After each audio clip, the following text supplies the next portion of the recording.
Hi, so this is Jennifer, and today we're looking at Foundations by Logic of English. So this is Foundations A, and I just wanted to go over a couple of the things in it that are just really, they're fun, and that it might help you get a better idea of what you're looking at when you're looking at buying this particular program, because it is pretty pricey. But it's well worth it, and yeah, it's multi-sensory, it's wonderful, and my daughter, who was having trouble blending words together and hearing the difference, not hearing the different sounds but putting them together, she had a really hard time with that.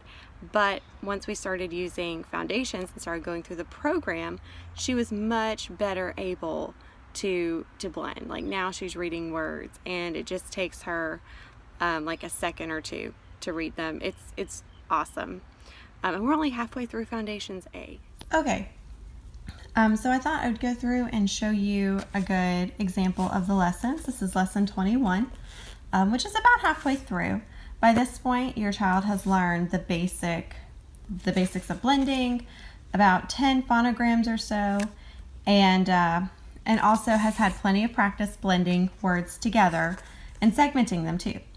At this point, you're starting to listen to for the sounds at the end of the word, and these are the words that they're going to be spelling to read this time.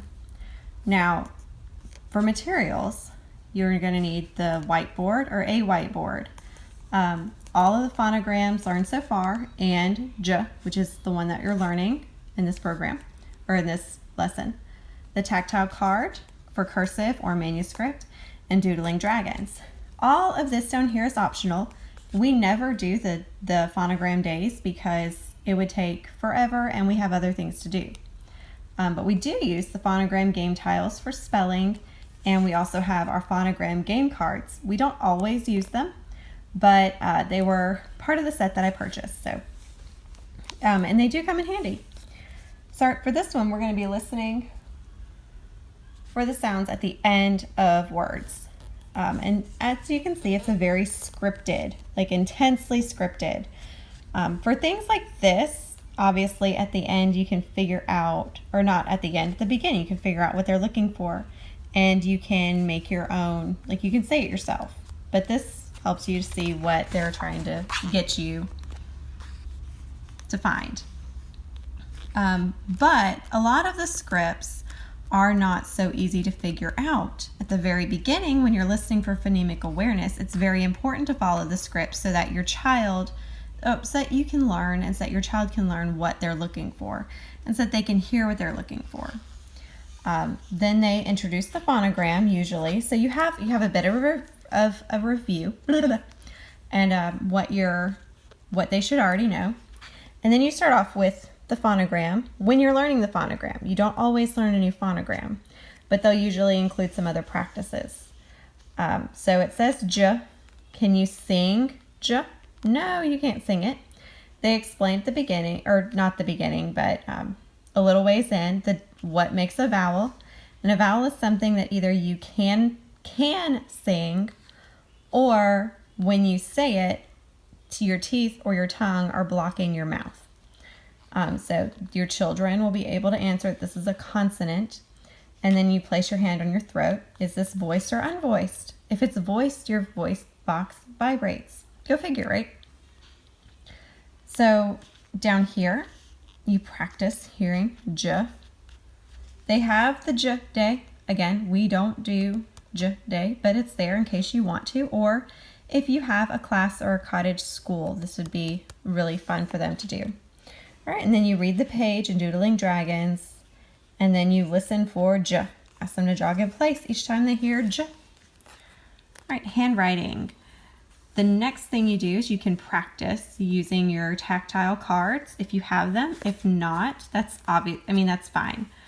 You have cursive. This is for cursive only, so you see the difference between the two. And then there's the instructions for cursive and the instructions for manuscript. If you start with cursive or with manuscript and you want to go back and teach the other, you can, with or without the tactile cards. You don't have to have them, but in this way your child can learn both ways of writing. And it gives, instructions on which one to do. Put a star next to your favorite one. So you're practicing it several times. And then you have another handwriting practice page. Now, you don't have to use this practice page if your child is not ready to write on lines. You can use a whiteboard, you can use a salt tray, other things like that. And they tell you that at the beginning because they want you to be able to teach your child at your child's level, not at the level they think your child should be. This one, different phonograms. You say, you do an action for each of the sounds. You're just practicing your phonograms. So they have games like this, moving games, matching games. We love the matching game in our house, and these are all of the phonograms that they've learned so far. So again, there's a lot of practice built in. We don't always do these because my daughter has not needed it as much, and it just takes more time. But you see, it's interactive, and it's also a lot of movement. So your child is not doing the same thing the whole way through the lesson. Your child is varying what they're doing, from writing and practicing to getting up and things like that. And then you move on to the words that you're learning. Now this is your spelling list, and you spell to read. You say to spell. There aren't any markings because these are all first sounds. And they even say, look, you should decide how many words to introduce based on the student's attention span, not based on what we say they can handle. So if your child can only do the first 3, then they've accomplished what you needed to be able to do that day. If they can do 4 or 5, then they've also accomplished what you needed to be able to do that day.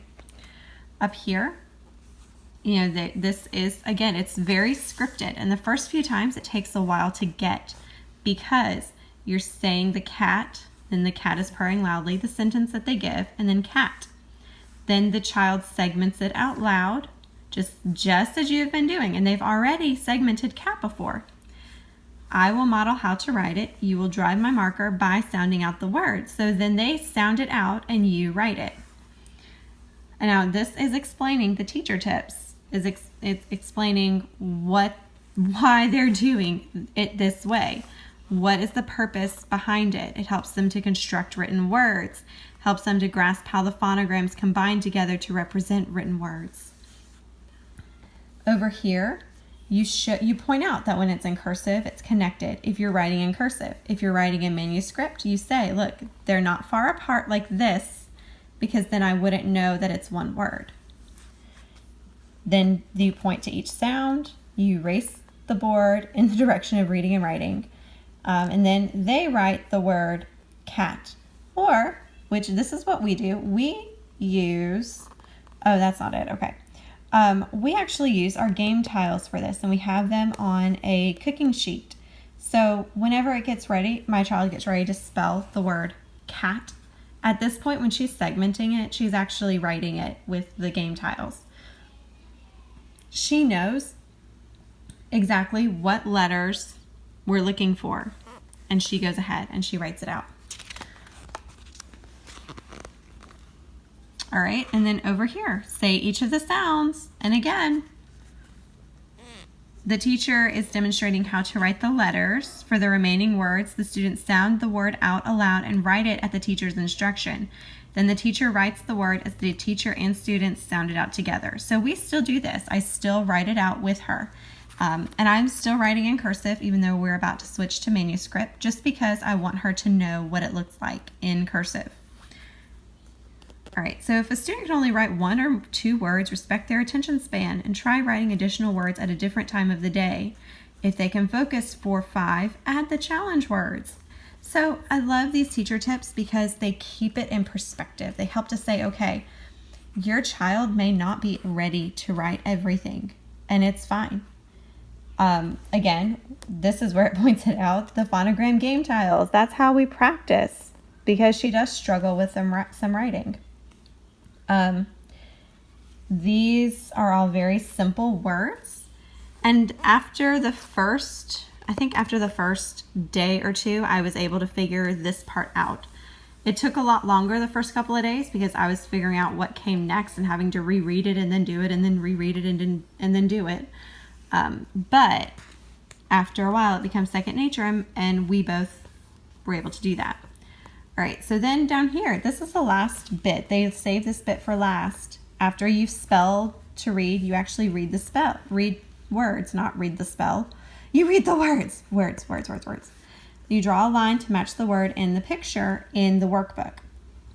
And I will say my daughter loves anything that's in the workbook. This little banner says that it's in the workbook, and she thinks everything in the workbook is a game, and she loves it. It's her favorite part.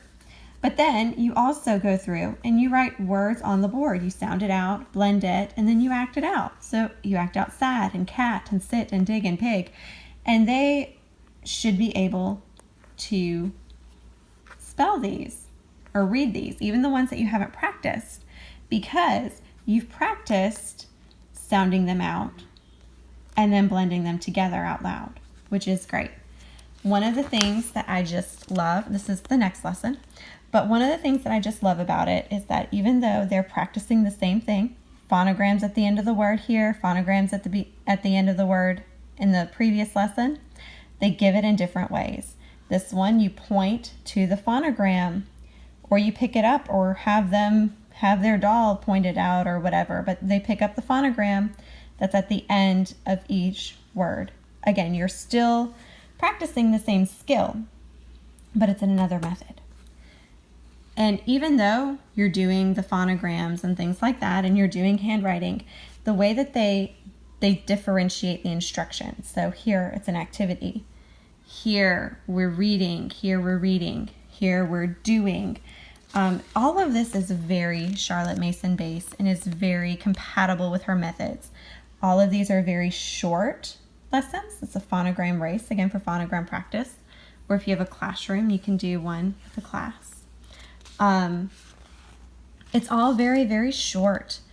It doesn't take very long to get through each section, but because you're differentiating it and there's different activities, it feels new and fun each time. And then before you know it, especially once you get used to the words, and not the words, but what they're looking for you to teach to your child. Once you get used to that, it takes a shorter amount of time. And so I love how it scaffolds. It really does scaffold.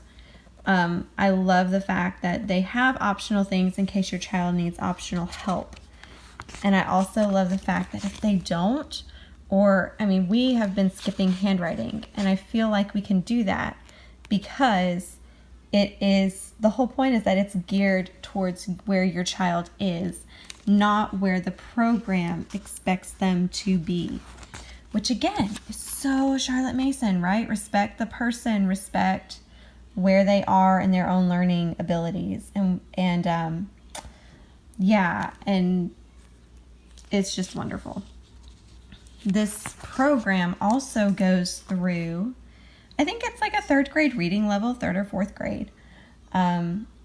They do teach vocabulary with some of the words. They teach handwriting. Later on, they have words and copy work. So your child is constantly learning, constantly doing new things. Okay, so these are some of the words at the very end. So they're blending. They're still blending, and they do high frequency words, the high frequency words list. 39 long and short vowels, and kind of starting to explain why and the difference between them. And then you do more reading practice. Again, you read the page, find the picture that matches, and then glue it in. I love that about this. Their readers are not ones that you can see the picture, because you have to find the picture that matches yourself and then glue it in. And then you can read it aloud to the parent. Again, here, they're listening for all of the sounds and stomping. They're reading them and then blending them together. And then on the very, very last day, you have learned all the phonograms from A to Z, and you get to have some fun. I'm probably not going to do all of this, just for the record, because it's a lot. But you know, we'll have a celebration for sure, and we'll do some fun things, and then there's the last review to make sure they've got everything that they've learned. Again, there's another reading assessment, practice ideas. See, this is a new concept, does not need to be mastered at this time. They really hold your hand through this whole process, because teaching your kid how to read is a bigger deal than what we've made it to be. And it can be a huge undertaking for some families, especially when you don't have support or scaffolding yourself, or maybe you learn to read at an early age and you don't know what it's like to struggle. But this gives such a really good foundations for it. So that's literally the last page. Again, more practice ideas and understanding how to do that. One more thing I wanted to show you. In the review lessons, you know, I talked about how they really hold your hand. Well, they have a numbering system through here. So the mastery, if it's a 3, they don't have to master this to move on. They will have plenty of practice later on. Blending 2 consonants, do not have to master, but need to be familiar with it. This one, writing them, if you're focusing on handwriting and, you know, that's part of it for your program, then yeah, they need to have mastered these, but they don't have to have mastered the new ones. So they get time to practice them. That, yeah, obviously you're doing phonograms, so they have to be able to read these, but they don't have to be able to read these. They need to be able to read CVC words and know their high frequency words for sure. And they do need to be familiar with reading 1-syllable words with consonant blends. But again, these 2, if your child has not mastered either one of them, then you don't have to worry, you can move them on. But if your child has not mastered reading these words, remember the high frequency words we mentioned earlier, then they need some more practice. And that's completely okay. In fact, that's why they have the practice ideas. And it shows you, it explains which ones would be best suited for, or what, not best suited, but which ones of these would be good for them to practice on. And some of these are your workbook pages, and some of them are what you did before, and maybe you can find more words, or just use the ones that you didn't use before. So again, it really helps hold your hand and explain. I will say I always read the teacher tips. We hardly ever do the challenges, but the teacher tips are great for knowing where you are and what your child should be doing. And I think that's about it for the... Hi, so this is Jennifer, and today we're looking at Foundations by Logic of English. So this is Foundations A. And I just wanted to go over a couple of the things in it that are just really, they're fun, and that it might help you get a better idea of what you're looking at when you're looking at buying this particular program, because it is pretty pricey, but it's well worth it. And yeah, it's multisensory, it's wonderful. And my daughter, who was having trouble blending words together and not hearing the different sounds, but putting them together, she had a really hard time with that. But once we started using Foundations and started going through the program, she was much better able to blend. Like now she's reading words, and it just takes her like a second or two to read them. It's awesome. And we're only halfway through Foundations A, so if that's how good it is now, I can't wait to see how well she's doing after we finish A and then B. So I'm gonna go ahead and flip the camera, and you can see what. Nope. Well, I was gonna go ahead and flip the camera. I think I'm taking pictures. Okay, so if you're still with me, thanks for hanging out. I hope you understand how very much this program has helped me be able to feel confident in teaching my daughter how to read. I have a degree in teaching secondary education. Phonics when I realized I would have to teach my daughter to read, it just drove me bonkers, especially since there's a bit of dyslexia that runs in my family. And I was so scared that I would not be able to meet her needs. But because of this program, and because we're just taking it a day at a time, you do it step by step, and it scaffolds it so well, and really just kind of helps it break it down. So if you're interested at all in the logic of English or learning more about it, there are so many YouTube videos that Denise Ide actually has out, and she has several presentations. I think the reason why I actually bought it was because she started going into the history of the English language and the different sounds that they make and why they make the different sounds, and my inner nerd freaked out. So if you want a program that is built on an understanding of the actual language and not just saying, hey, we kind of threw all of this together, then the logic of English is definitely for you. If you're on a budget, again, I totally found my starter set, I guess, like A and B manual and the A workbook, and then all of the phonograms and stuff I bought separately. I paid about $95 for that altogether, so it definitely can be done. So keep an eye out and go ahead. The logic of English has the sample lessons if you're still not sure. One of the things my husband encouraged me to do, which was a genius move on his part, is to just try out the program. Go ahead and try it with another program. We tried Explode the Code. My middle daughter thought it was great, but my oldest hated it because she likes workbooks to an extent, but not that much. And she was getting bored.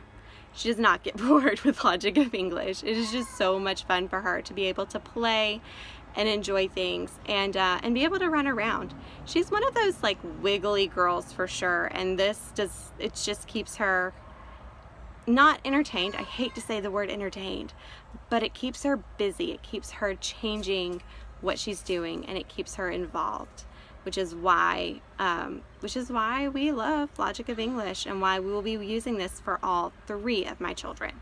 So y'all have a great day, and I'll see you next time. Bye.